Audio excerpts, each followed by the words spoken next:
I found out my sister got married through a text sent at 7 in the morning. It wasn't an apology, just a caption that read, "Special people only." I didn't cry. I didn't beg. I just sat there and started mentally tallying every loan, every rent payment, and every bailout I had covered for her over the last 10 years. If I wasn't special enough for the wedding, she wasn't special enough for my bank account anymore. My name is Mackenzie Murphy, and I have spent the better part of 38 years believing that loyalty is a currency that eventually pays dividends. I live in a second-floor apartment in Raleigh, North Carolina, a space that is tidy, quiet, and paid for with money I actually earned. The morning sun was just beginning to cut through the blinds, hitting the quartz countertop where my coffee machine hissed and sputtered. It was in the morning on a Tuesday. My routine was a fortress: coffee, emails, gym, work. It was the only way to manage the chaos of a family that treated crisis like a recreational sport. I picked up my phone. It felt heavy in my hand, a black mirror reflecting a face that looked tired around the eyes. I had not heard from my sister in 3 weeks. That was not normal. Usually, my phone would light up with requests. She needed $500 for rent. She needed me to co-sign a lease. She needed me to smooth things over with Mom after another screaming match. But for 21 days, there had been nothing but radio silence. A pit formed in my stomach, the kind that usually predates a disaster. I typed out a message, my thumbs moving quickly. "Hey, haven't heard from you. When is the wedding timeline being finalized? I need to book time off." I hit send and took a sip of black coffee. It was bitter, but it woke me up. I watched the 3 little dots dance on the screen. She was awake. The reply came through 10 seconds later. It was not a paragraph. It was not an explanation. It was a single sentence that severed the artery of our relationship. "We got married yesterday." I stared at the words. The steam from my cup curled into the air, twisting like smoke. Before I could even process the syntax, a second message arrived. It was the follow-up strike, designed to ensure the wound was fatal. Special people only. I did not drop the phone. I did not scream. I felt a strange, cold sensation wash over me. Starting at the base of my neck and spreading down to my fingertips, it was the feeling of absolute clarity. Then, the notifications started. My phone vibrated against the counter, a violent buzz that signaled the opening of the floodgates.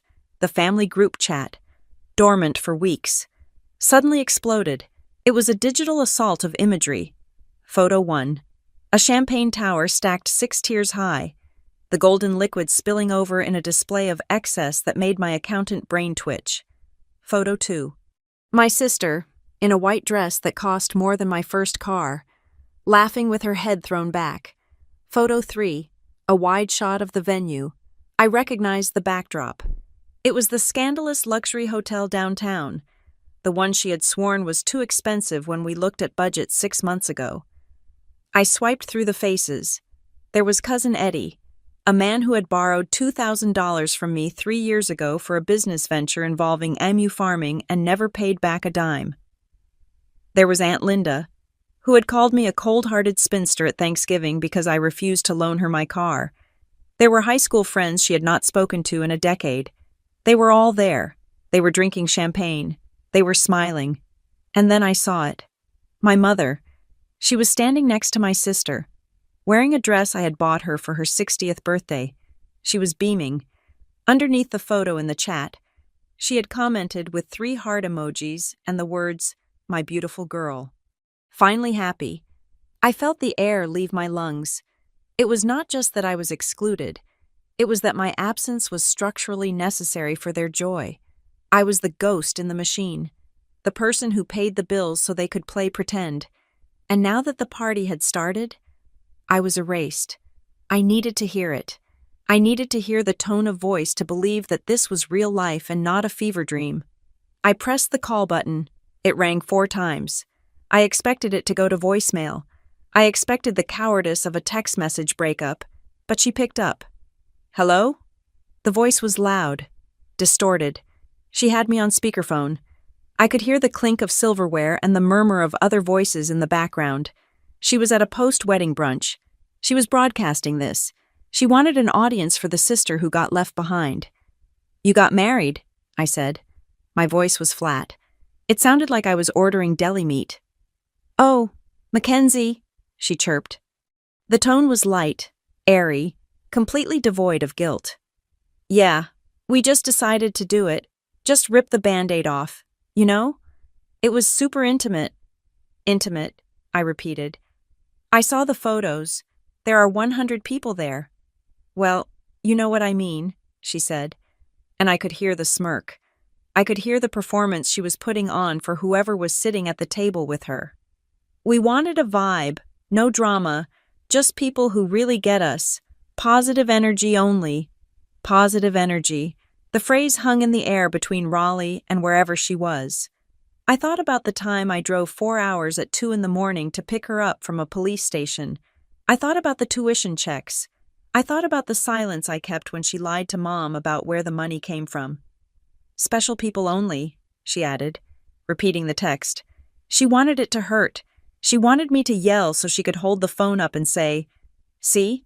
This is why we didn't invite her. She is so controlling." I looked at my coffee. It had gone cold. "Okay," I said. There was a pause on her end. She was waiting for the explosion. She was waiting for the leverage she could use to paint herself as the victim. "Okay?" she asked, her voice faltering slightly. "Okay," I said again. "Congratulations." I tapped the red icon and ended the call. The silence of my apartment rushed back in, louder than before. I stood there for a long time. The morning light had moved across the floor. I should have been crying. That is what people do in movies. They slide down the kitchen cabinets and weep into their hands. But I did not feel like crying. I felt like a mechanic looking at a car that had finally irrevocably broken down. This was not a misunderstanding. You do not accidentally forget to invite your sister to your wedding. You do not accidentally create a guest list of 100 people and leave off the one person who has kept the family financially solvent since Dad died. This was a choice. It was a strategic, deliberate amputation. My sister believed that because she was now a married woman, she had leveled up. She thought she had extracted everything she needed from me and could now discard the shell. She thought the special people were the ones who drank her champagne and validated her delusions. I walked over to my desk and opened my laptop. My calendar was open on the screen. There was a recurring reminder set for every Sunday. Family dinner. I clicked on it. I hit delete. Then I saw a reminder for 2 weeks from now. Transfer Mom's allowance. I stared at the cursor blinking. I opened a new document. I did not title it Journal or Feelings. I typed a new header at the top of the blank white page. Asset and Liability. Audit, Murphy family. If I was not special enough to witness their happiness, then they were certainly not special enough to access my resources. I was done being the safety net. I was done being the fixer. I cracked my knuckles, the sound sharp in the quiet room. I was Mackenzie Murphy, and I was about to check every single receipt. The wedding was over. But the real ceremony was just beginning. It was time to see what happens when the person who holds the checkbook decides to close the account. At Redwood Risk Audit Solutions, where I spend 50 hours a week as an operations manager, we have a fundamental principle. If the numbers do not add up, it is not a mistake. It is a story someone does not want you to read. My job is to read it anyway. I spend my days looking at spreadsheets, hunting for the ghost in the machine, the rounding error that hides a theft, or the process gap that bleeds efficiency. I am good at it because I do not believe in luck. I believe in evidence. I believe in paper trails. It is ironic, then, that I spent my entire personal life ignoring the very red flags I would have flagged instantly in a professional audit. The dynamic between my sister and me was established before we could even walk. I was the oldest, the sturdy one, the practice child. My sister was the event. She was the one with the bright eyes and the infectious laugh, the one who could break a vase and somehow make you feel guilty for putting it there in the first place. By the time we were teenagers, the roles were cast in concrete. I was the reliable narrator of our family history. And she was the protagonist who needed saving. When our father died 4 years ago, the dynamic hardened into a legal structure. He left us Murphy Freight Fabrication, LLC. It sounds grander than it is. It is a mid-sized operation in an industrial park off the interstate, smelling perpetually of diesel and welding fumes. Dad knew exactly what he was doing when he drafted the will. He left the ownership split 50-50, but he named me the managing partner with executive control over finances. Mackenzie has the head for it, he had told our lawyer. She knows how to keep the lights on. My sister received dividends. I received the headaches. I managed the payroll for 25 mechanics and drivers.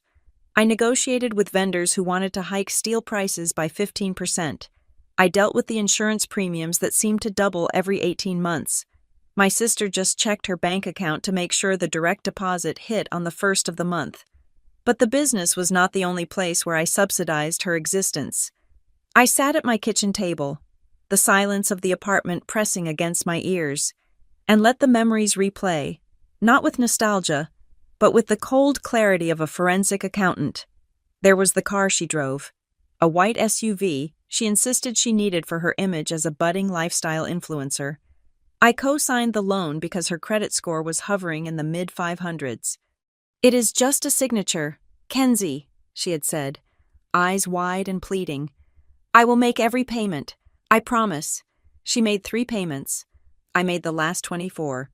Then there were the credit cards. 2 years ago. She came to me crying in a coffee shop, mascara running down her cheeks, confessing to $6,000 in debt from a business venture that turned out to be a pyramid scheme selling essential oils. I paid it off. I told myself it was to protect the family name. If creditors came after her, they might come after the business. That was the lie I told myself to sleep at night. Whenever I tried to set a boundary, whenever I asked for a repayment plan or suggested she pick up a shift at the dispatch office, the narrative shifted instantly.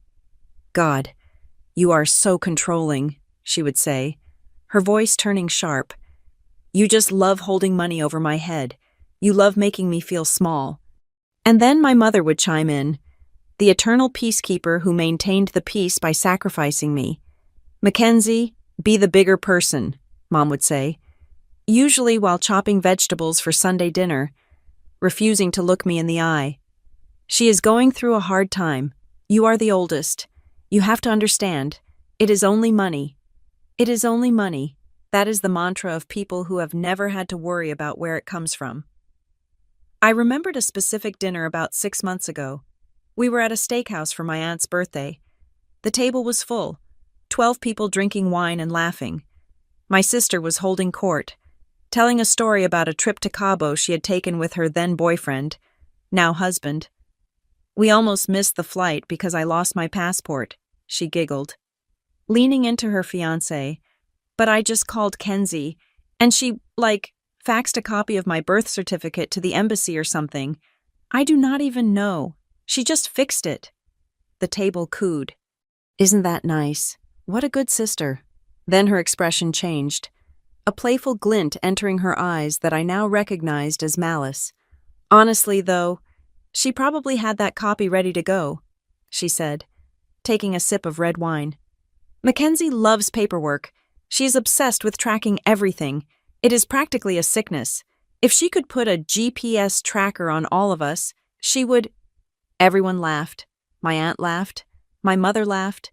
Even her fiancé chuckled, though he looked a little uncomfortable. I sat there, freezing, a smile plastered on my face that felt like it was made of cracking plaster. I had saved her vacation. I had spent 3 hours on the phone with the consulate while she was likely ordering margaritas at the airport bar. And here she was, turning my competence into a punchline. She framed my responsibility as a neurosis, so she would never have to acknowledge it as a sacrifice. She hated that I held the keys, but she loved that the door was always open. But this wedding exclusion was different. I stood up and walked to the window, looking out at the parking lot below. A normal person would look at the special people only text and see petty cruelty. They would see a bridezilla engaging in a power trip. But I am not just a sister. I am an auditor, and I know that when someone suddenly locks you out of the room, It is not because they hate your face. It is because they are doing something in that room they do not want you to document. My sister knew I would be the one to catch details. If I had been at that wedding, I would have noticed who paid for the champagne tower. I would have questioned how they afforded a venue that charges $20,000 for a Saturday evening rental. I would have recognized that the business trip her fiancé took last month coincided perfectly with the tasting menu dates. She did not keep me away because I am uncool. She did not keep me away because I am negative energy. She kept me away because I'm the compliance officer of the Murphy family. Special people only was not an insult. It was a security clearance. And by revoking mine, she thought she had bought herself a window of time. She thought that if I was hurt, I would retreat. She thought I would curl up in bed and cry about being unloved. She forgot who she was dealing with. She forgot that for 10 years, I ran the logistics of a freight company. I know how to track a shipment. I know how to audit a ledger. And I know that when a debtor goes silent, it is time to freeze the assets. I turned back to my laptop. The cursor was still blinking next to the words, Asset and Liability Audit. This was not just about a party. This was a signal. My sister was effectively locking the front door so I would not notice she was carrying the furniture out the back. I sat down and began to type. First, I needed to review the corporate credit cards linked to Murphy Freight. Then, I needed to check the recent withdrawals from the operating account. If she wanted to play a game of special people, fine.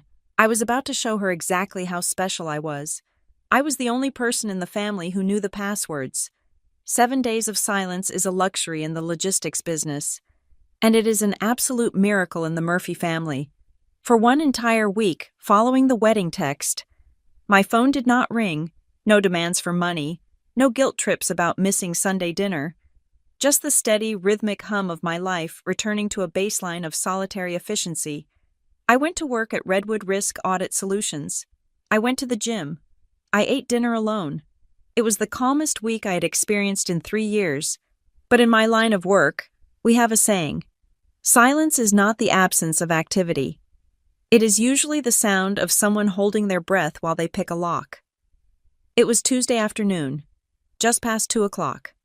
I was sitting at my desk at Redwood, staring at a variance report for a client in the pharmaceutical supply chain. The numbers were clean, boring, and reassuring. Then, my personal cell phone lit up on the desk. The screen displayed a photo of my sister.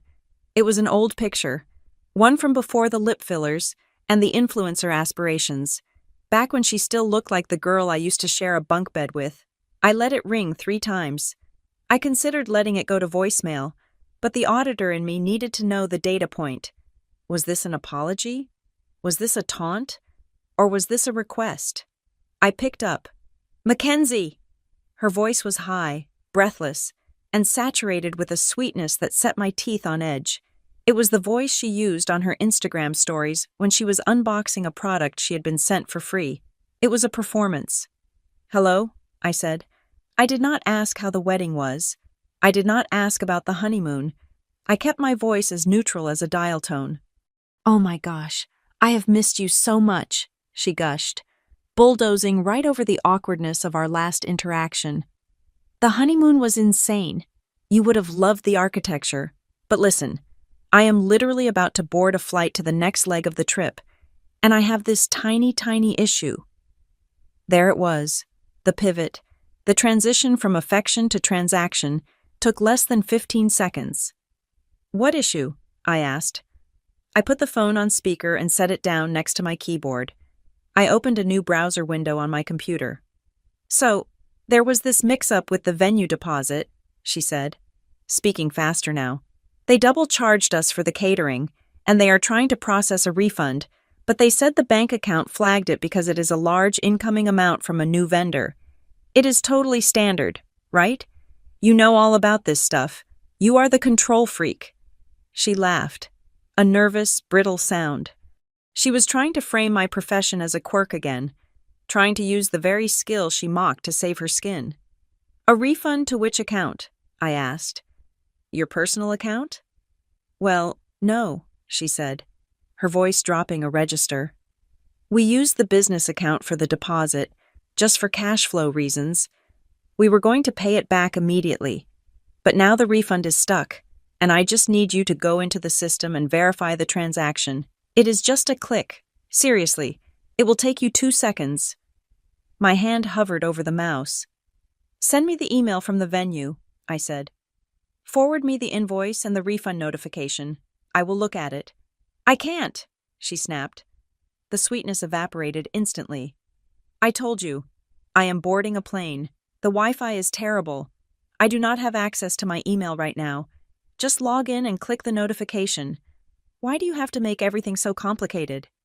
I need documentation, simply because that is how accounting works, I said. It is not accounting, Mackenzie. It is your sister asking for a favor so she does not lose $5,000 while she is in the air. Just be a sister for once instead of a robot. I did not answer. I typed the URL for the Murphy Freight Fabrication corporate banking portal. I entered my username. I entered my password. I waited for the 2-factor authentication code to ping my phone. Mackenzie? She pressed. Are you doing it? I am logging in, I said. The dashboard loaded. It was a sea of familiar blue and gray. I scanned the recent transactions. There were the usual fuel charges, the lease payments for the trucks, the insurance auto-pay. I looked for a pending deposit. I looked for a flagged refund. I checked the inbound transfers tab. There was nothing. I do not see a refund, I said. It is in the alerts, she said, her voice tight. Look at the alerts. It might be under admin actions or something. I clicked on the bell icon in the top right corner. There was one red notification. My heart did not speed up. It slowed down. It was the physiological response to confirming a threat. I knew exactly what I was looking at, and the coldness of the realization made the office air conditioning feel tropical. It was not a transfer verification. The alert read, Pending request. Add authorized user. I clicked on the details. Username, Ashley Hartwell. Hartwell was her new husband's last name. Role requested, full administrator with wire transfer authority. I looked at the timestamp on the request. It was created last Saturday, at 4:42 in the afternoon. I closed my eyes for a second and visualized the photo she had sent to the group chat. The Champagne Tower photo. The sun was high in that picture. The shadow suggested it was taken around 5 o'clock. That meant that at 4:42, while guests were mingling, while my mother was crying happy tears, while the special people were celebrating her union, my sister had stepped away. She had not stepped away to fix her makeup. She had not stepped away to take a breath. She had found a quiet corner, probably in the bridal suite, opened her phone, and attempted to grant herself full administrative control over the family business bank account. She was not just getting married. She was executing a coup. Do you see it? She asked. It just says verify, right? Just hit the blue button. She thought I was stupid. She truly believed that because I was the boring sister, I was also the naive one. She thought she could bury a permission change under the guise of a refund. Relying on the fact that the bank interface often grouped all pending administrator actions under the same generic approval workflow. Mackenzie? Her voice was sharp now. The flight attendant is telling me to put my phone away. Just tell me you clicked it. Ashley, I said. I used her first name. I never used her first name. Why is there a request to add Ashley Hartwell as an administrator? Silence. For 3 seconds, the only sound was the static on the line. That must be how they process the refund. She stammered. They probably need to verify my new name to match the account or something. I do not know. I am not the banker. You are. A vendor refund does not require granting full wire transfer authority to a new user, I said. My voice was quiet. This request gives you the power to drain the operating account. It gives you the power to change the routing numbers. Oh my God, stop being so dramatic, she shouted. I could hear people in the background on her end shifting. She was making a scene. I am not trying to drain the account. I am trying to get my money back. Why do you always have to act like I am a criminal? This is why you were not invited. Mackenzie, Because you take every little thing and turn it into a federal investigation.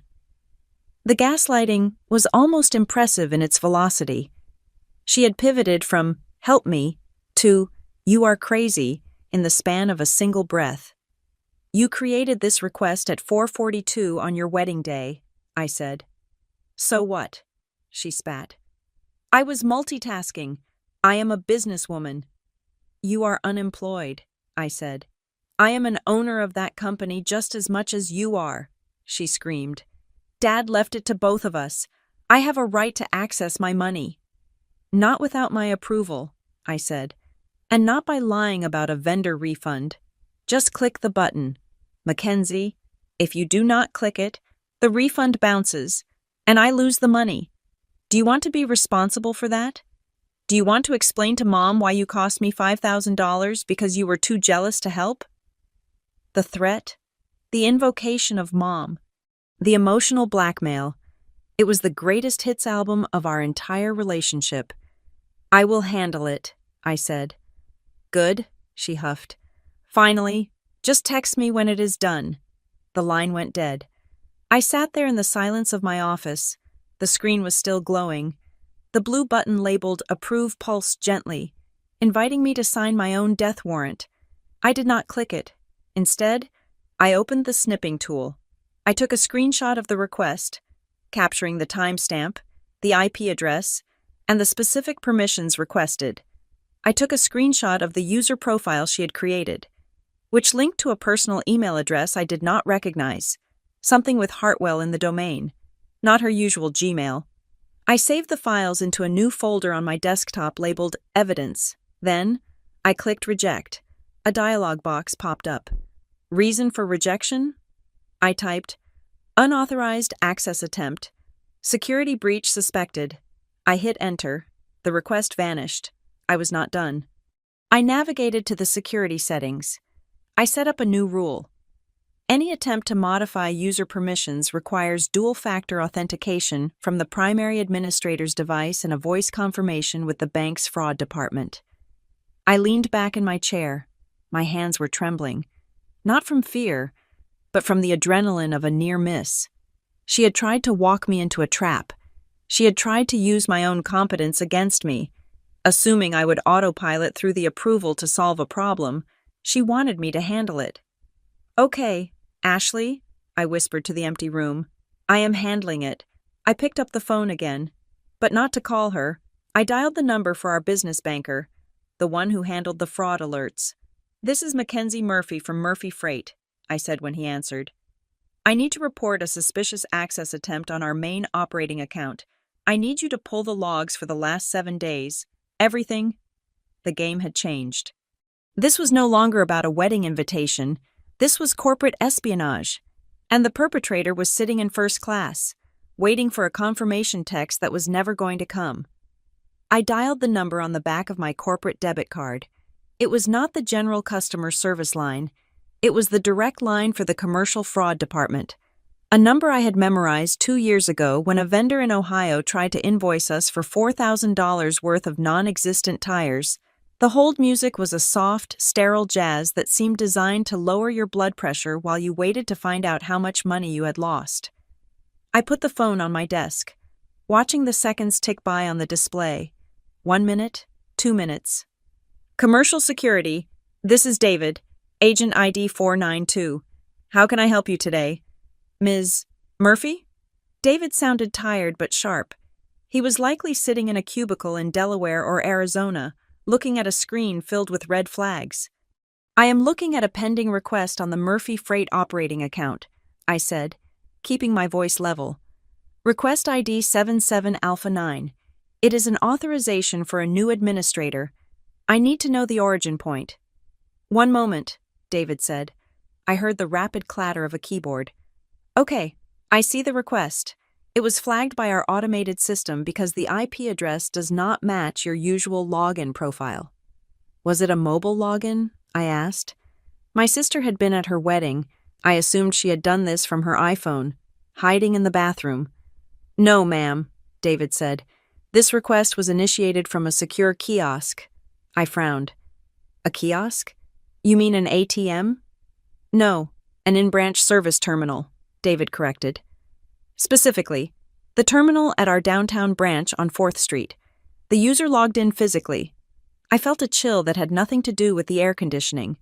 The downtown branch was 2 blocks from the hotel where the wedding reception was held. My sister had not just tapped a button on her phone.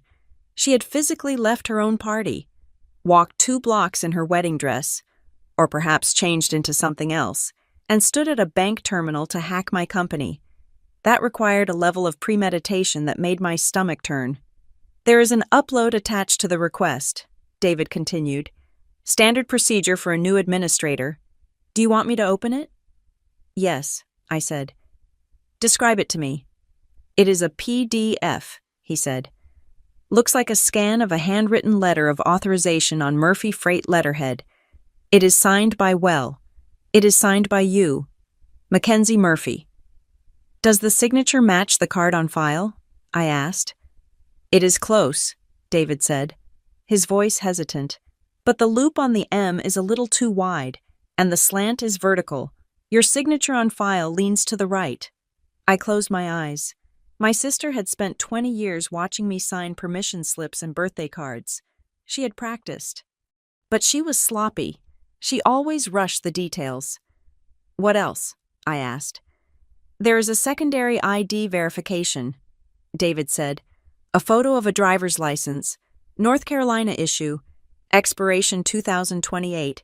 It belongs to you. The room seemed to tilt. My driver's license was in my wallet. My wallet was in my purse, and my purse was... The memory hit me with the force of a physical blow. It was Friday evening, the night before the wedding. I was at home, reading a book. When the doorbell rang, it was my sister. She was not wearing white. She was wearing jeans and a sweatshirt, looking small and stressed. She held a card in her hand. I know things are weird, she had said, standing in my doorway. But I just wanted to drop this off. It is a thank you card. For everything you have done over the years. I know I am not perfect. She had cried, a single, perfect tear. I had softened. I am human. After all, I had stepped back to let her in. She hugged me. It was a long, tight hug. She buried her face in my shoulder. I love you, Kenzie, she had whispered, and while she was hugging me. I remembered feeling her hand brush against my side. I thought she was just holding on tight, but my purse was hanging on the hook by the entryway. Right next to where we were standing, she hadn't come to apologize. She hadn't come to make peace. She had come to distract me with a hug while she slipped my wallet out, snapped a photo of my ID with the phone hidden in her sleeve, and slipped it back in before she let go. The thank you card was blank inside. I had checked it after she left. I thought it was just thoughtless. Now I knew it was a prop. The ID photo, I said, my voice shaking slightly. Is there a glare on it? Yes, David said, surprised. There is a white flare right across the holograph. Looks like overhead kitchen lighting. My kitchen has recessed halogen lights. It is a forgery, I said. I did not authorize that user. And I did not upload that ID. Understood, David said. The typing got louder. I am marking the request as fraudulent, but Miss Murphy, there is something else. Tell me. The request included a routing instruction change. David said, the user attempted to modify the standing settlement instructions for incoming vendor refunds. They set up a rule to auto-sweep any credits over $1,000. Sweep them where? I asked. To a new external account, he said. Citadel First Bank, account ending in 4492. The account holder is listed as Ashley Hartwell. I grabbed a pen. I wrote down the numbers. Is that a business account? I asked. Is it a vendor? No, ma'am, David said. It is coded as a personal checking account, opened 3 days ago. The puzzle pieces clicked into a horrific picture. My sister wasn't just trying to get access. She was setting up a siphon. The refund she had called me about, the one she claimed was stuck, was the bait. She wanted me to approve the user so she could fix the refund. But the refund wasn't going back to the company if I had clicked that button. The refund from the wedding venue, money that belonged to Murphy Freight, money she had probably pressured a vendor to return, would have bypassed the company ledger entirely and gone straight into her new personal account. And then, a week later, when the venue called to say they hadn't been paid, or when the books didn't balance, she would have feigned ignorance. She would have said, "Oh, Kenzie, you handle the money. You must have messed up the transfer. Just send it again." She was going to make me pay for her wedding twice. Once with the deposit she stole, and once with the correction transfer she would manipulate me into making. "Ms. Murphy?" David's voice brought me back. "Are you still there?" "I am here," I said. "Freeze it. Freeze everything. I want a total lockdown on the account. No outgoing wires, no new users, no changes to beneficiary data, unless I'm standing in front of you with 2 forms of identification." "I've placed an account hold on the profile," David said. "Nothing moves without a wet signature, but I have to warn you, this will disrupt your payroll if you do not come in to lift it within 48 hours. I will be there tomorrow morning," I said. "With my lawyer." "That is probably wise," David said. There was a pause. The professional distance in his voice slipped, just for a fraction of a second. "Ms. Murphy," he said softly, "I have worked in fraud for 12 years. I see this setup 3 times a week, the rushed ID scan, the emotional urgency, the shared last names." He stopped, as if weighing whether he should say the next part. "It is almost never a stranger," he said. "Strangers rob you with a gun.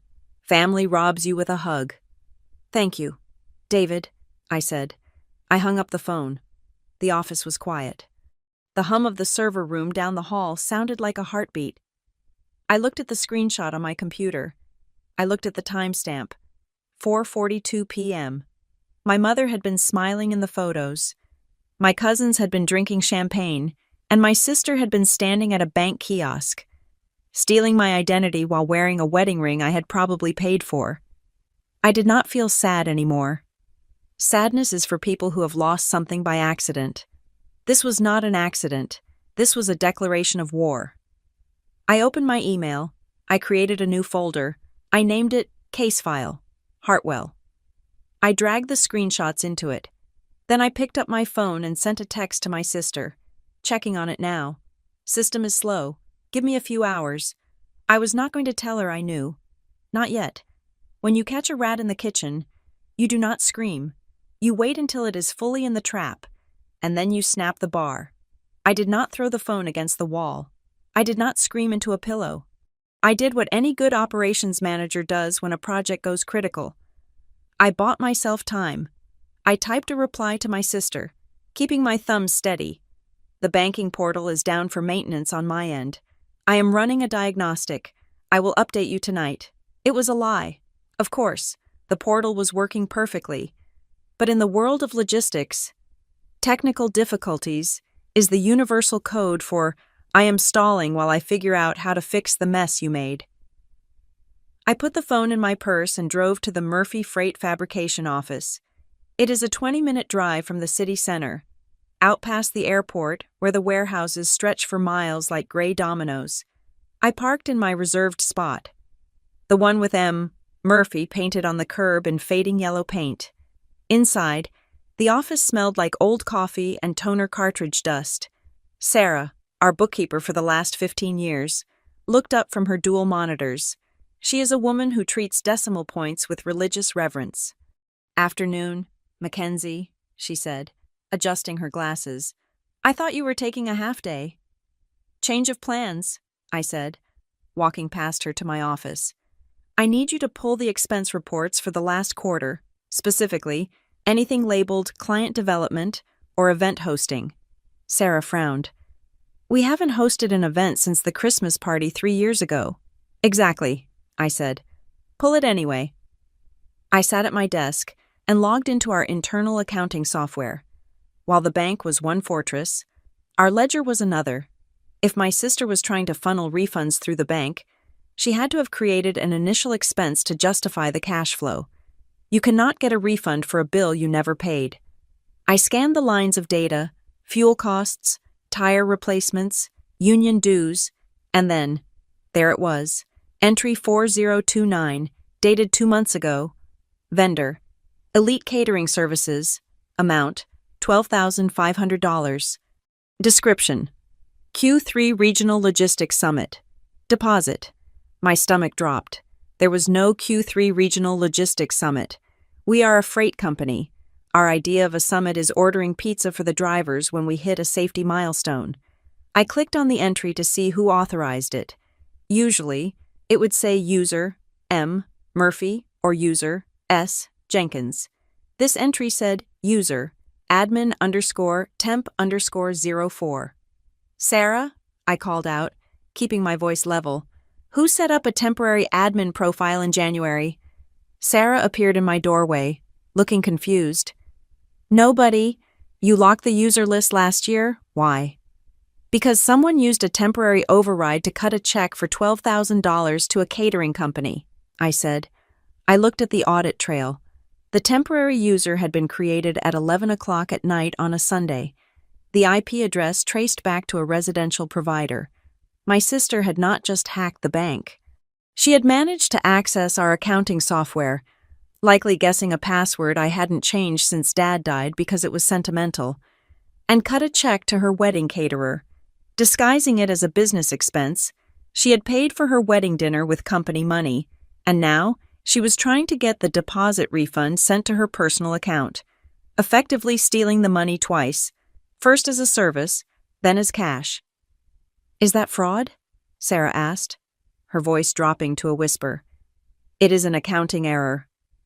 I lied smoothly. I could not tell Sarah yet. If I told her, she would have to report it to the IRS immediately, and I needed 24 hours to build the coffin. I will fix it, but Sarah, I need you to do something for me. I am resetting the entire system. I spent the next hour scrubbing the digital architecture of the company. I forced a global password reset. I implemented two-factor authentication that required a code from my personal cell phone for any transaction over $50. I removed the approver role that had been quietly added to an email address I recognized as my sister's old college account. She had been camping in our system for months, watching, waiting. By the time I left the office, it was 4 o'clock. The sun was beginning to dip, casting long, sharp shadows across the parking lot. I had one more stop to make. I drove to the downtown branch of our bank, the same branch where David, the fraud agent, had told me the kiosk login originated. I did not have an appointment, but when you carry the corporate seal and a notarized affidavit of ownership, doors tend to open. I sat in the branch manager's office, a glass-walled fishbowl that smelled of sanitizer. Ms. Murphy, the manager said, looking at the printouts I had brought. We have already frozen the request as per the fraud department's instructions. What else can we do? I want to see the footage, I said. David told me the request was made at kiosk 4, Saturday, 4:42 in the afternoon. I need to know who was standing there. We can't typically release security footage without a warrant, the manager said. I'm not asking you to release it, I said, leaning forward. I am asking you to verify if the person using my company credentials was me, because if it wasn't me, and you allowed a transaction that compromised my business, then we are going to have a very different conversation about liability. The manager paused. He typed something into his computer. He turned his monitor slightly so I could see the reflection, but not the direct screen. I can show you a still frame for verification purposes, he said. He clicked a file. The image was grainy, black and white, taken from a ceiling camera angled down at the row of service terminals. There was a woman at the machine. She was wearing a white dress, but she had thrown a denim jacket over it, likely to hide the bridal look. It was my sister. There was no mistaking the posture, the way she cocked her hip to the side, but she was not alone. Standing right behind her, looking over her shoulder and pointing at the screen, was a man in a tuxedo. Her new husband. He wasn't just a bystander, he was directing her. He was the one guiding her hand to the mouse, and standing next to him, holding a thick manila folder, was a woman in a floral dress. I felt the air leave the room. It was my mother. She was not looking at the screen. She was looking at the door. She was the lookout. I stared at the image until my eyes burned. My mother, who had told me for years that I needed to be kind to my sister. My mother, who claimed she didn't understand technology. My mother, who had hugged me and said she was just so happy everyone was getting along. She was there. She was holding the folder that likely contained the forged documents, the fake authorization letter, the scan of my ID. She had carried the tools of my destruction in her purse while eating my birthday cake 2 weeks prior. This was not a desperate act by a spoiled brat. This was a family conspiracy. "Is that you, Ms. Murphy?" the manager asked. "No," I said. My voice sounded strange, hollow. "That is not me. Do you know these individuals?" "I have never seen them before in my life," I said. I stood up. My knees felt steady, locked in place by a sudden, rigid fury. "Save the footage," I said. "My lawyer will send a subpoena for it in the morning." I walked out of the bank and into the cooling afternoon air. The city noises, cars honking, sirens wailing, sounded muffled, like I was underwater. I sat in my car for a long time, just gripping the steering wheel. I had thought I was fighting a sibling rivalry. I realized now I was fighting a coup. They had planned this. They had discussed it over dinner tables I wasn't invited to. They had justified it to themselves. Mackenzie has enough. Mackenzie controls too much. We deserve this. My phone buzzed in my lap. I looked down. It was a text from my sister. She must have tried to log in again and found her access revoked. She must have seen the account locked notification. The text was not sweet this time. There were no emojis. "Are you trying to make this difficult? Do not forget I know where the bodies are buried. I can tell everyone what you did to the company. Fix it. Now." I stared at the screen. What I did to the company? I had done nothing but keep it alive. I had bled for that company. But that was the beauty of a liar's threat. It does not have to be true. It just has to be loud. I started the engine. The engine roared to life, a deep, guttural sound. "Okay," I said to the empty car. "You want to tell a story? Let's tell it under oath." I put the car in drive and pulled out into traffic. I was not going home. I was going to the one place where special people held no sway at all. I was going to see my attorney. The war did not stay in the shadows for long. By Wednesday morning, it had spilled out into the digital streets, painted in the pastel colors of an Instagram story. I was drinking my second cup of coffee when the notifications began to pile up. It started with a screenshot forwarded by a cousin I had not spoken to since Christmas. Then came a message from my aunt, then a concerned DM from a neighbor. I opened the app. There, at the top of my feed, was my sister's icon. The ring of color indicated a new story. I tapped it. The screen filled with white text on a black background. No music, no filters. Just a block of text designed to inflict maximum reputational damage without technically naming names. It is heartbreaking when people you trust use their position to manipulate you. Some people think that just because they handle the finances, they own the family. Financial abuse is real. Guys, do not let anyone hold your happiness hostage just because they are jealous of your joy. She added a small broken heart emoji at the bottom. It was a masterclass in vague booking. She did not say, "Mackenzie Murphy is refusing to let me steal company funds." She said financial abuse. She weaponized the language of victimhood to cover the tracks of a perpetrator. My phone buzzed. It was Aunt Linda.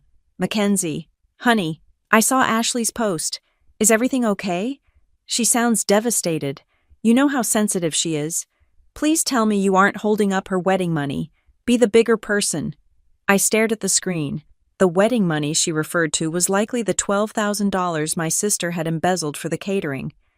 Disguised as a logistics summit. To the family, I was the miserly older sister refusing to release a gift.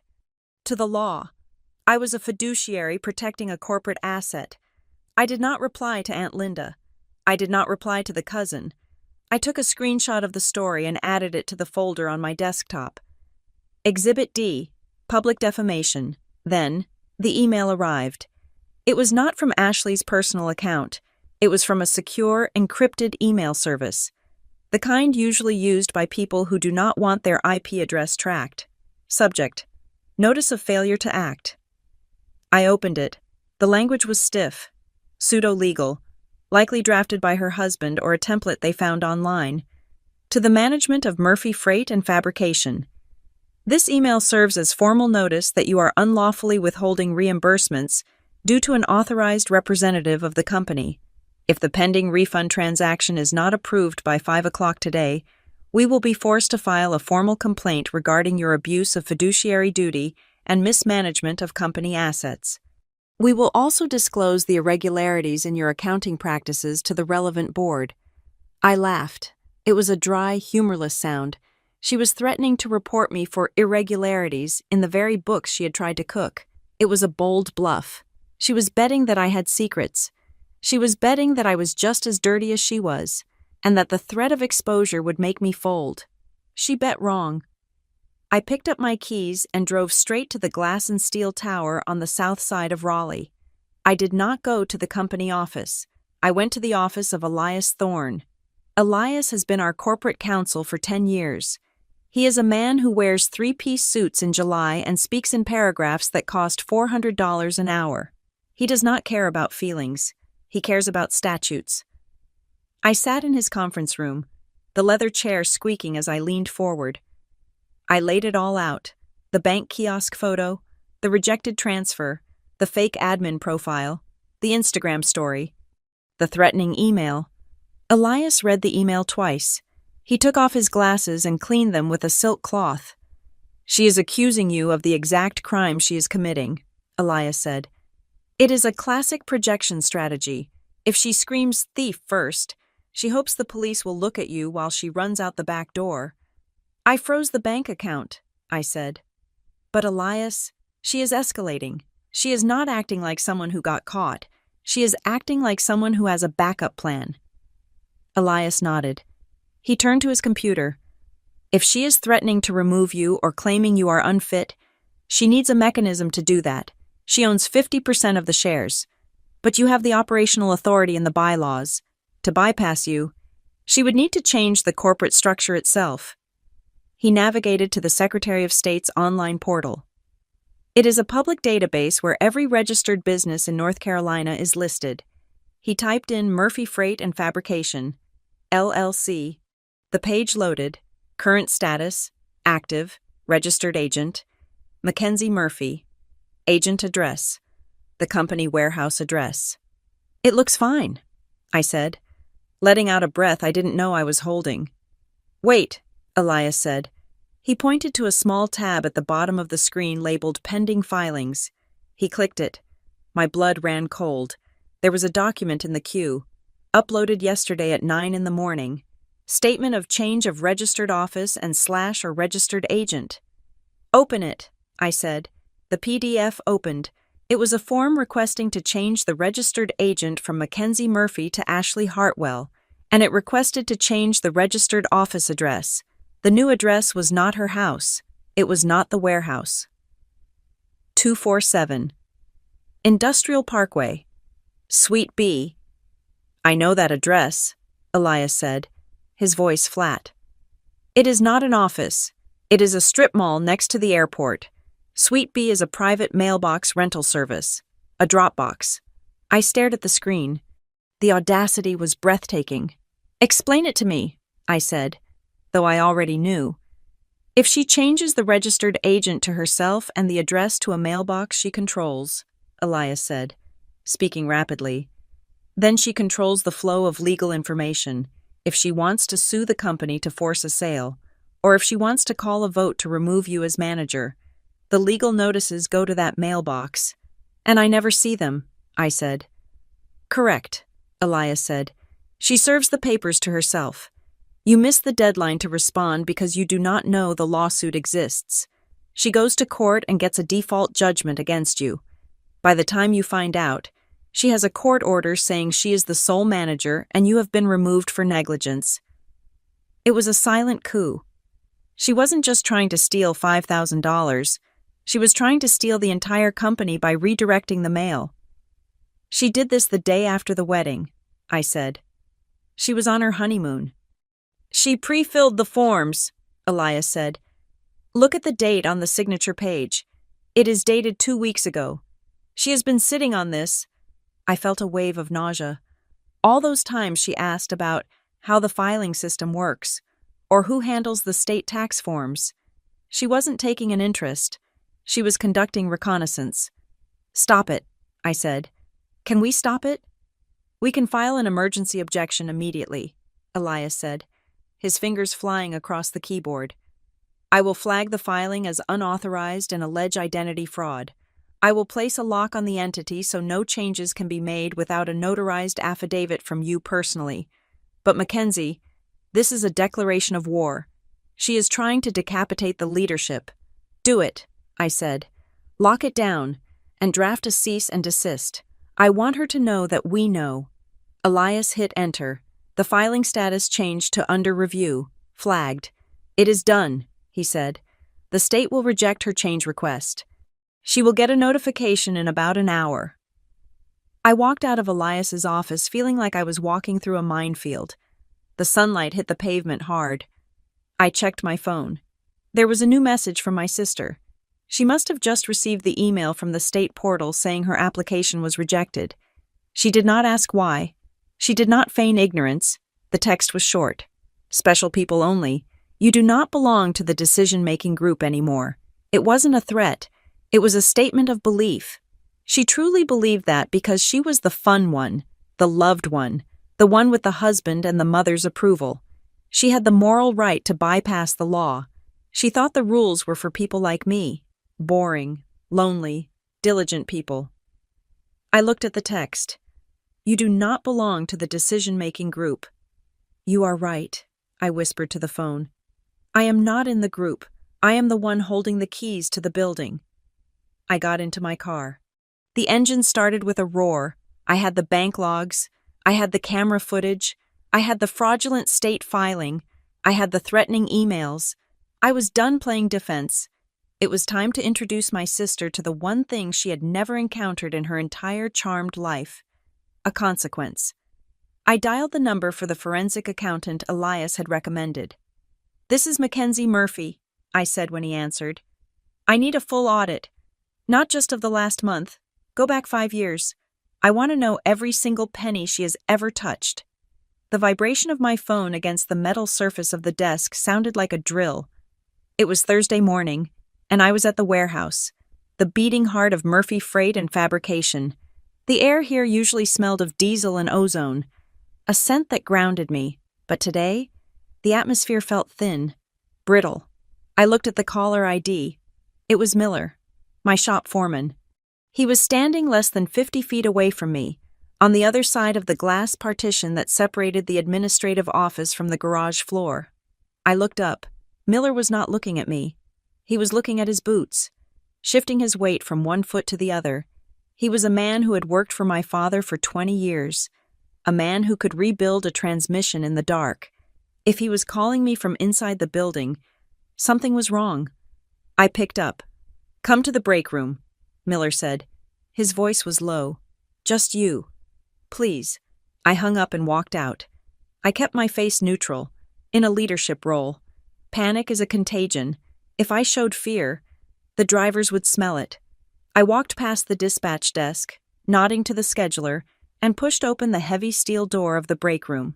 Miller was standing by the vending machine, clutching a styrofoam cup of coffee like it was a lifeline. He looked older than he had last week. I closed the door.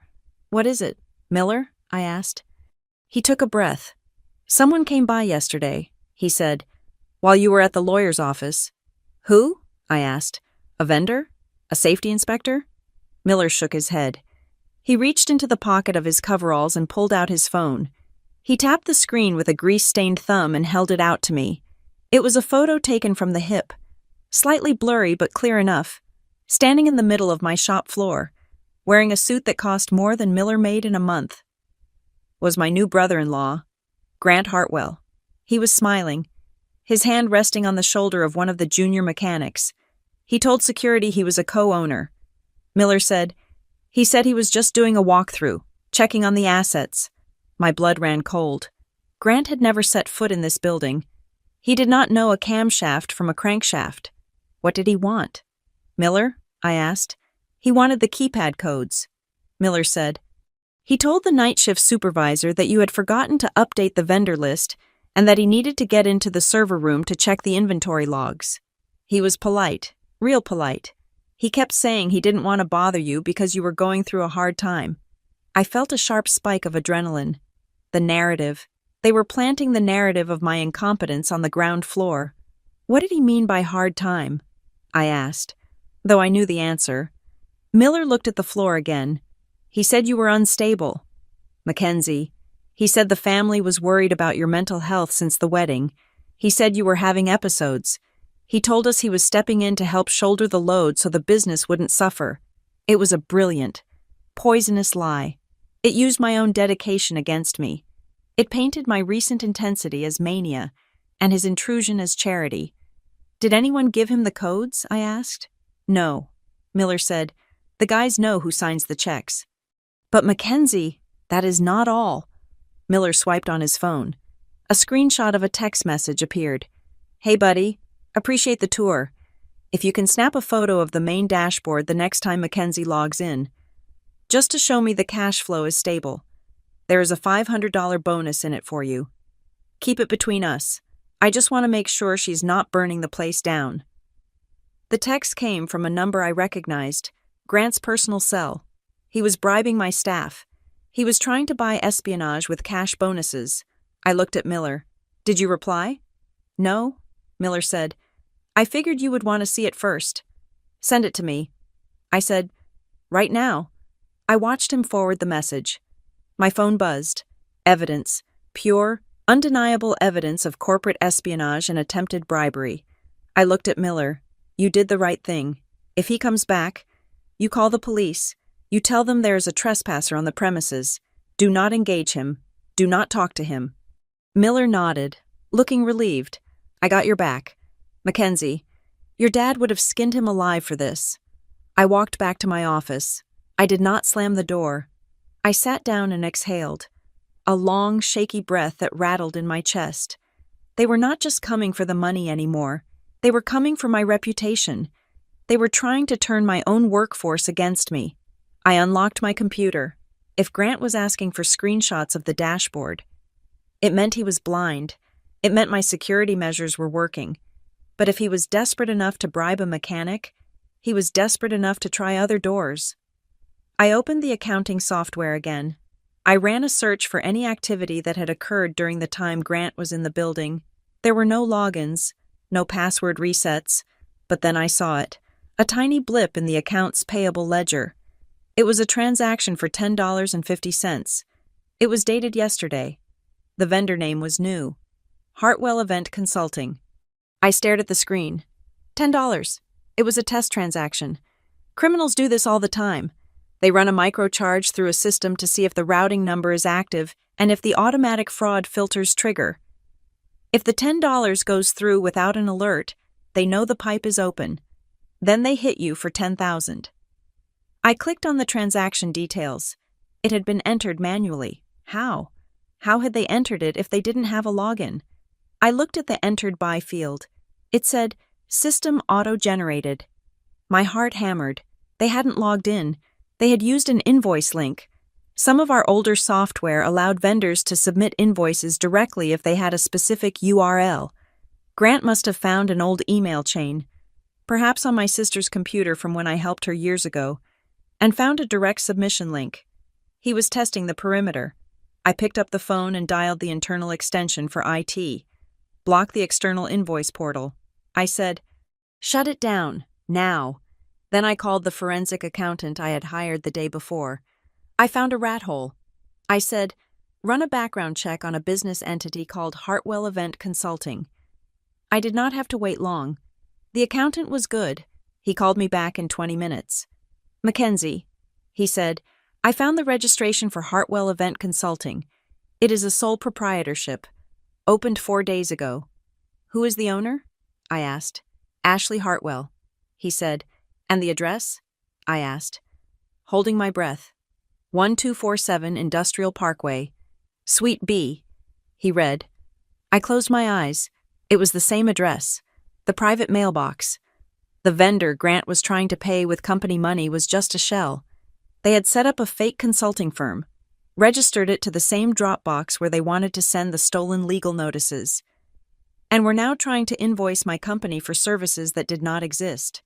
They were going to drain the operating capital by billing us for consulting on the very business they were trying to steal.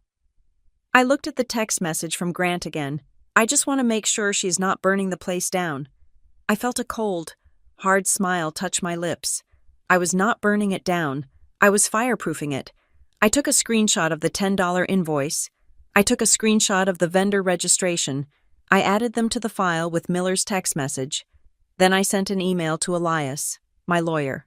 Subject: Evidence of conspiracy and attempted embezzlement. Attached is proof that Ashley Hartwell and Grant Hartwell are actively attempting to defraud Murphy Freight. They have attempted to bribe employees for access. They have created a shell company to invoice us for fraudulent services. They are using the same address for the shell company that they used for the falsified state filing. I hit send. The trap was set. They thought they were being clever. They thought that by using small numbers and polite smiles, they could slip through the cracks. But they forgot one thing. I read every line. I was about to close my laptop when a notification popped up on the screen. It was a calendar invite. Sender: Ashley Hartwell. Title: Family Emergency Meeting. Location: Mom's house. Time: tonight, 7 o'clock. I stared at the invite. They were calling a summit. They realized the digital doors were locked. So now they wanted to do this face-to-face. They wanted to gang up on me in the one place where they thought I was weak. I clicked accept. I would go. But I wouldn't be bringing a casserole. I would be bringing the file. I sat in Elias Thorne's conference room, the air conditioning humming a low, steady note that felt like the only thing keeping my temperature from spiking. The mahogany table was covered in paper. To anyone else, it looked like a disorganized mess of spreadsheets and photocopies. To me, it was a map. It was a timeline of a heist that had been executed not by a stranger in a ski mask, but by a bride in a veil. Elias was on the phone with the fraud department of our bank again, his voice dropping into that smooth, dangerous register lawyers use when they smell blood. He was confirming the lockdown, every wire, every ACH transfer, every modification to the vendor list now required my voice authorization and a secondary code generated by a physical token I held in my hand. I looked at the calendar on my laptop. I started overlaying the data points we had gathered, and the picture that emerged was so clear it was almost insulting. On Saturday, the day of the wedding, at 4:42 in the afternoon, my sister was at the bank branch downtown, accessing the kiosk to add herself as an administrator. On Sunday, the day after the wedding, while she was supposedly jetting off to her honeymoon, a digital filing was submitted to the Secretary of State to change the registered agent of Murphy Freight and Fabrication to her name. On Tuesday, the day she called me with the emergency about the refund, she had simultaneously logged into the portal to try and force the transfer to her new personal account. It was not a series of impulsive bad decisions. It was a synchronized attack. "Mackenzie," Elias said, hanging up the phone. "I just got off the line with the merchant services processor. We have a new problem." "What is it?" I asked, not looking up from my timeline. "The catering charge," he said. "The $12,000 she paid with the company account disguised as a logistics summit. You said she wanted a refund, right?" "She said the venue was double charging her," I replied. "She wanted me to approve the refund to her personal account." "Well," Elias said, sliding a document across the table, "she did not just ask the venue for a refund, she also filed a chargeback with the credit card issuer." I picked up the paper. It was a notification of a disputed charge. The reason code was listed clearly: transaction not authorized / fraudulent use of card. I laughed. It was a short, sharp sound that had no humor in it. "She is brilliant," I said, my voice dripping with sarcasm. "She used the company card to pay the deposit. Then she called me to try and divert the legitimate refund to her personal account, and at the same time, she told the credit card company that she never made the charge in the first place, so they would credit the money back to the card. She is trying to get paid 3 times for the same transaction, Elias said. She wants the refund from the venue, the credit from the chargeback, and she probably hoped you wouldn't notice the original expense in the ledger. She is treating the federal banking system like a slot machine. I said. I looked closer at the dispute form. It required a signature, an affidavit stating that the cardholder did not authorize the transaction. The signature at the bottom was Mackenzie Murphy, but it was not my handwriting. The M was looped, the slant was vertical. It was the same forgery from the bank kiosk, and next to it, there was a witness signature, a requirement for high-value disputes. I froze. The witness signature was small, cramped, and trembling slightly. It was a signature I had seen on permission slips, on report cards, and on birthday checks for 30 years. Barbara Murphy. My mother. I felt a physical pain in my chest, a tight constriction that made it hard to breathe. My mother had not just stood guard at the bank. She had signed a legal affidavit witnessing my sister forge my name to commit credit card fraud. I pulled out my phone. I did not hesitate. I dialed my mother's number. She answered on the second ring. Mackenzie? Honey, are you coming to the meeting tonight? We really need to talk about this misunderstanding. It is not a misunderstanding, I said. My voice was so cold it frightened me. I am looking at a dispute resolution form for a $12,000 charge. It is signed by you. Mom, you witnessed a signature that you knew was fake. There was silence on the other end. Then, a soft sigh. Mackenzie, you have so much, Mom said. Her voice was pleading, the tone she always used to smooth over the cracks in the foundation. The business makes so much money. Ashley just wanted a nice wedding. She was stressed. She made a mistake with the cards. I just signed it to help her fix it. We are family. You witnessed a felony, I said. Don't use words like that, she snapped, her voice hardening. I did it for the family. Your father would have wanted her to be happy. Dad would have fired her, I said. And he would have been ashamed of you. How dare you, she whispered. Family is not a legal defense for forgery. Mom, I said, I am handing this document to the police. If you are listed as a witness, you are an accomplice. You wouldn't, she said. You wouldn't arrest your own mother. Watch me, I said. I hung up. My hand was shaking, but my resolve was like granite. They had relied on my guilt for too long. They thought family was a magic word that erased accountability. They were about to learn that in the real world, the only magic words are plaintiff and defendant. Add it to the file, I told Elias. He nodded. He was already building the binder. It was 3 inches thick. We had the security camera still from the bank. We had the IP logs showing the unauthorized access. We had the text message offering the bribe to my foreman. We had the registration for the fake shell company. We had the fraudulent state filing. And now, we had the chargeback affidavit signed by my mother. It was not just a lawsuit, it was an indictment. We have enough for an emergency injunction, Elias said. I can get a judge to sign a temporary restraining order barring them from the premises and freezing their personal assets pending an investigation into the embezzlement. Do it, I said. I want them locked out of everything. I want their key cards deactivated. I want their access to the company email severed. My phone chimed. I looked down. It was a message from Ashley. She had sent an image. It looked like a photograph of a document sitting on a kitchen table. I zoomed in.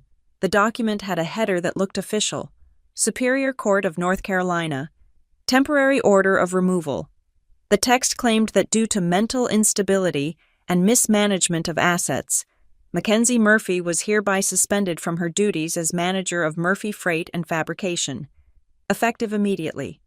It stated that control was temporarily transferred to the minority shareholder, Ashley Hartwell. I scanned the document. There was no case number.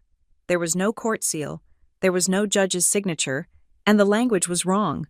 It used phrases like bad behavior and unfair treatment, terms that no court in the history of American jurisprudence would ever put in a legal order. It was a fake, a bad fake. Something she had likely typed up in Word and printed out to scare me. Underneath the photo, she had typed a caption. "It is over. Mackenzie, the judge signed it this afternoon. You are out. Special people only. Chi kung thuok nyam rakwit ding nua." Wait, sorry. Wrong language. You do not belong to the decision-making group anymore. I stared at the screen. She was so desperate. She was flailing, throwing everything she could invent at the wall to see what would stick. She actually thought that if she showed me a piece of paper with a fancy font, I would pack my box and leave. She underestimated me. She thought I was just a barrier to her money. She did not realize I was the one who kept the roof from collapsing. "Elias," I said, holding up the phone. "She just sent me a forged court order." Elias looked at the image and actually smiled. It was a shark smile. "That is wonderful," he said. "Forging a bank document is one thing. Forging a judicial order? That is contempt of court. That is jail time." "She says I am out tomorrow," I said. "Tomorrow," Elias said, closing the binder with a heavy thud, "is going to be a very interesting day." I stood up. I felt lighter than I had in weeks. The confusion was gone. The hurt was gone. All that was left was the cold, hard certainty of the numbers. "I am going to the office," I said.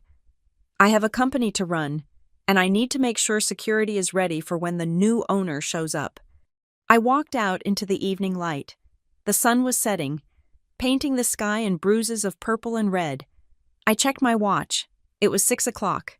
The family emergency meeting was starting in an hour. I would not be there. I had a different meeting scheduled, one with the truth. The courtroom was cold, smelling of floor wax and stale air conditioning. It was a place designed to strip away emotion and leave only the raw, jagged edges of the truth. I sat next to Elias Thorne at the plaintiff's table. My hands folded on top of a 3-inch binder that contained the autopsy of my relationship with my sister. We were there for an emergency hearing regarding the temporary restraining order and the motion to void the fraudulent filings made against Murphy Freight and Fabrication. It was not a criminal trial yet, but the air felt heavy with the threat of handcuffs. The double doors at the back of the room swung open. Ashley entered. She was not dressed for court. She was dressed for a brunch. She wore a bright yellow dress that cost more than my monthly mortgage payment, her hair perfectly curled, her makeup flawless. Grant walked beside her, wearing a suit that was too shiny, looking around the room with the arrogance of a man who thought he could charm his way out of a bear trap. And trailing behind them was my mother. She was clutching a manila folder to her chest like a shield. She looked smaller than I remembered, her eyes darting around the room, refusing to land on me. As they passed our table to get to the defense side, Ashley slowed down. She looked at me, her eyes sweeping over my gray blazer and sensible shoes. She leaned in, just close enough for the scent of her expensive perfume to hit me, and whispered, "Special people only," she smirked, a quick, sharp expression that vanished as soon as she turned toward the judge's bench. She truly believed that this was just another family squabble, another dinner table argument where she could cry and Mom would tell me to apologize. "All rise," the bailiff called out. Judge Reynolds entered.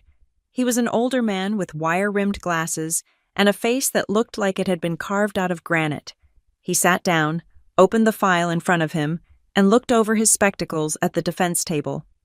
"We are here on an emergency motion regarding the control of Murphy Freight and Fabrication," Judge Reynolds said. His voice was dry. "I have reviewed the filings, Ms. Hartwell. You allege that your sister, Ms. Murphy, is mentally unstable and mismanaging the company assets. Is that correct?" Ashley stood up. She did not wait for her lawyer to speak. She flashed a dazzling, practiced smile. "Yes, Your Honor," she said, her voice trembling with a perfectly manufactured vulnerability. "It has been so hard for us. Mackenzie has been spiraling since my wedding.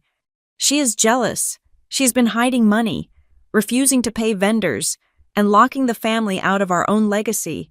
We just want to save the business Dad left us.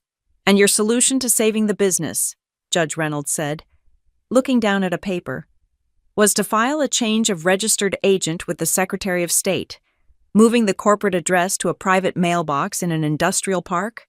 We needed a secure location, Ashley said, not missing a beat. Mackenzie controls the mail at the office.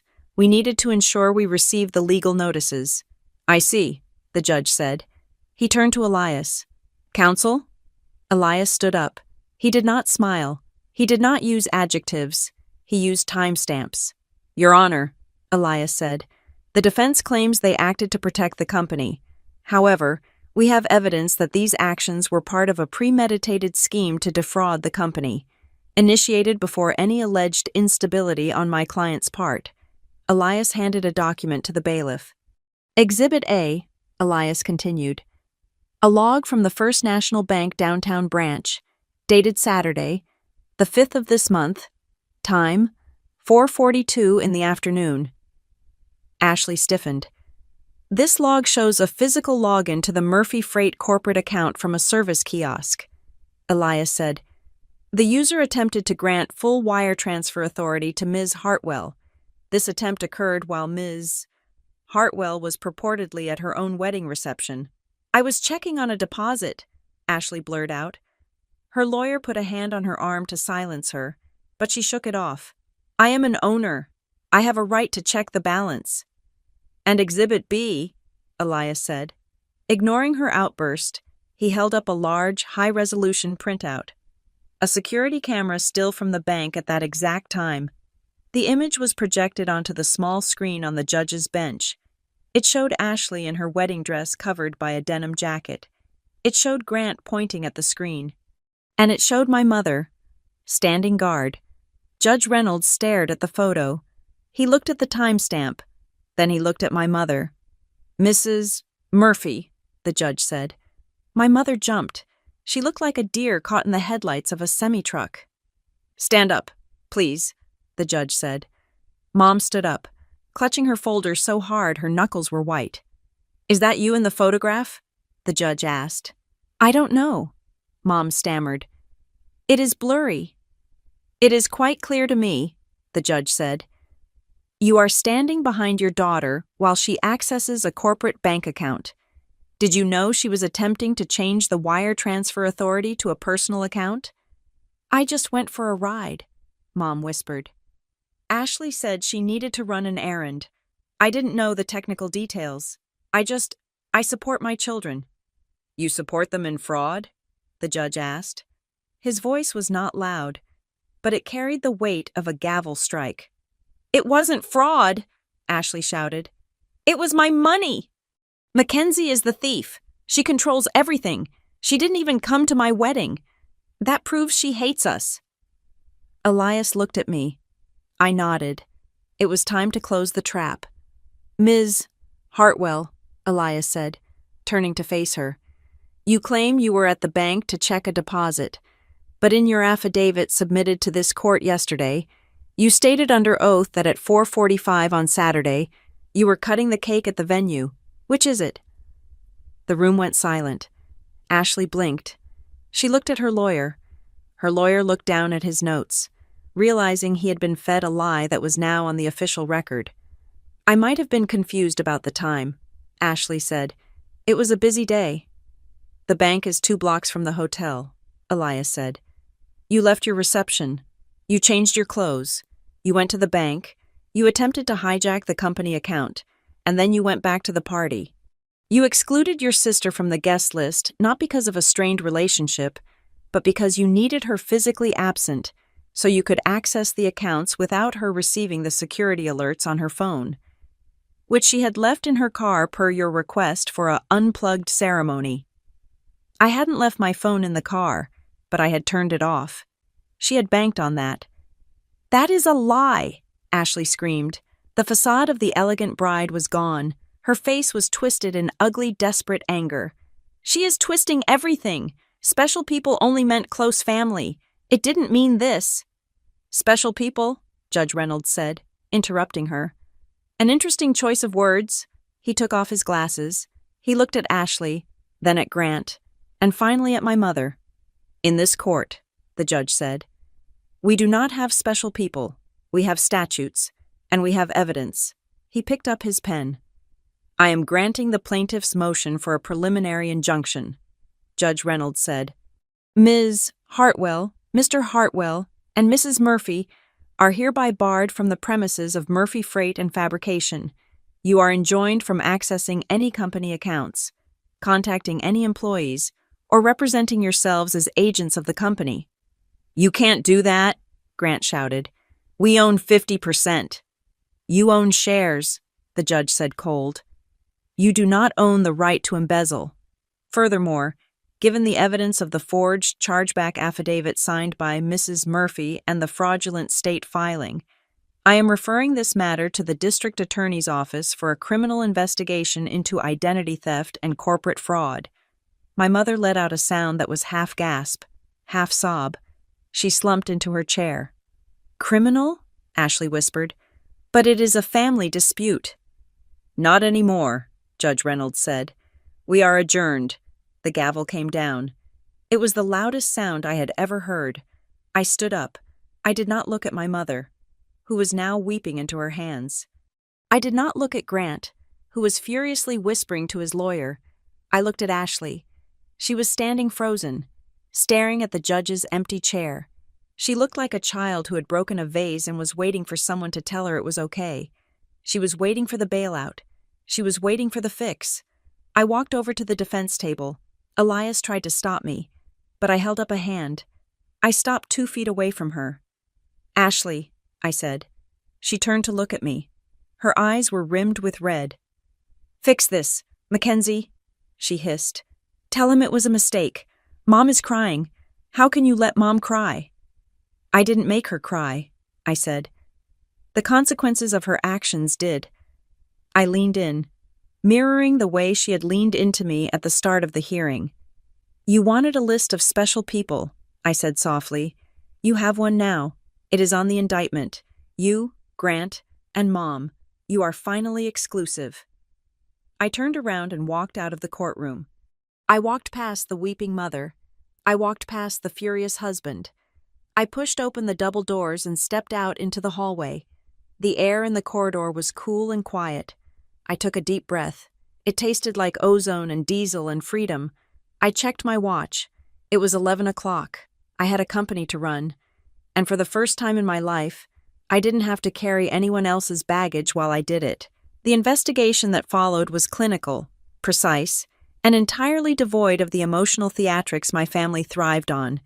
When the district attorney's office gets involved, there are no tearful apologies or guilt trips about who paid for whose ballet lessons 20 years ago. There are only facts, and the facts were damning. The forensic document examiner spent 3 hours with the court order Ashley had texted me.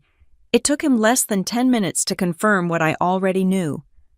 The seal was a low-resolution JPEG downloaded from a Google image search. The judge's signature was a copy-paste job from a public divorce decree. In the eyes of the law, this was not a prank.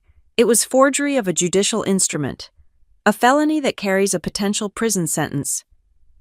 When the bank investigators combined this with the fake witness signature on the chargeback form, the one my mother had signed, the case shifted from a civil dispute to criminal fraud. They were summoned to a deposition room 3 days later. I sat behind a glass partition with Elias, watching the feed. Ashley sat at the long table, looking small and terrified. Grant sat next to her, loosening his tie every 30 seconds. My mother sat at the end, staring at her hands. The investigator laid out the timeline, the kiosk login, the fraudulent state filing, the shell company, Hartwell Event Consulting, the attempt to double-dip the catering refund. Ms. Hartwell, the investigator asked, his voice monotone. Did you intend to divert corporate funds to your personal account? I was just borrowing it, Ashley whispered. For the honeymoon. I was going to pay it back when the business picked up. And you? The investigator turned to Grant. Mr. Hartwell, you attempted to bribe a mechanic to gain access to the server room. Why? Grant didn't look at Ashley. He didn't look at my mother. He looked straight at the investigator, and the facade of the devoted husband crumbled like wet cardboard. "I was told it was a family asset," Grant said, his voice rising. "Ashley told me she owned half the operating capital. She said her sister was mentally unfit and that we needed to secure the funds before Mackenzie lost them. I was trying to protect our investment. I didn't know she faked the court order. That was all her—" I watched Ashley's face. It was a mask of pure shock. The man she had excluded me for, the man she had married in a ceremony of special people, was throwing her to the wolves to save his own skin. It turned out that their plan to take over the company had been drafted 3 months before the wedding. The marriage wasn't just a romance. It was a merger-acquisition strategy. My mother made a noise, a small sob. The investigator looked at her. "Mrs. Murphy," he said, "you signed a document witnessing a signature you knew was forged. You stood watch while a crime was committed at a bank. You cannot claim ignorance." "I did it for the family," Mom said, the old refrain coming out weak and broken. "Ma'am," the investigator said, closing his folder, "the law does not have a family exemption. You are an accessory." The room went silent.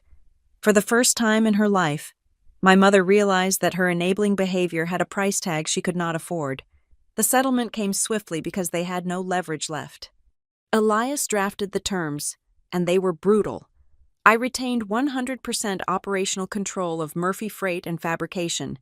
Ashley's shares were placed in a blind trust, managed by a third-party fiduciary. She would receive dividends if there were any, but she was stripped of all voting rights, all access to company accounts, and all physical access to the property. Furthermore, Ashley and Grant were jointly liable for all legal fees incurred by the company during this investigation. That amounted to $45,000. The wedding money she had tried to steal was now a debt she would be paying off for the next 5 years. As part of the plea deal to avoid jail time for the forgery, Ashley accepted a probationary period where her financial activities would be monitored. She was not allowed to open any new business entities without court approval. I spent the next week restructuring everything. I hired an independent chief operating officer, a man with 20 years of experience who didn't care about my childhood or my family dynamics. I implemented biometric security at the warehouse. I changed every lock, every password, and every protocol. The loopholes they had exploited were sealed with concrete. On the final day of the legal proceedings, I walked out of the courthouse. The sun was bright, blindingly so. I took my phone out of my pocket. I had blocked Ashley on everything, social media, email, calls, but I had one final message to send before I closed the connection forever. I typed it out slowly. "I reviewed your guest list again. I saw the special people. It was just missing one thing, the law." I hit send. Then I blocked the number. I did not go home to cry. I did not go to a bar to drink. I went to a small Italian restaurant on the edge of town, a place with paper tablecloths and candles in jars. Miller, my foreman, was there. Sarah, my bookkeeper, was there. And 2 of my friends from college, people who had known me before I was an ATM machine, were there. There was no champagne tower. There were no professional photographers. We ordered pizza and red wine. We laughed about work. We talked about Miller's kids and Sarah's garden. I looked around the table. These people didn't need me to buy them anything. They didn't need me to bail them out. They were just there because they liked me. They respected me. I raised my glass. "To clarity," I said. "To clarity," they echoed. The wine was good. The company was better. I realized then that my sister was right about one thing. Life really is for special people only. But being special isn't about exclusion, or status, or how many people you can manipulate into clapping for you. Being special is about having the integrity to pay your own tab, and the wisdom to know who is actually sitting at your table. I took a sip of wine and smiled. I had never felt more special in my life. Thank you so much for listening to my story. I would love to know where you are tuning in from. So please drop a comment below and share your thoughts on how Mackenzie handled the situation. If you enjoyed this story, please make sure to subscribe to the Lily Revenge Stories channel, like this video, And smash that like button so more people can hear this story. Your support means the world to us.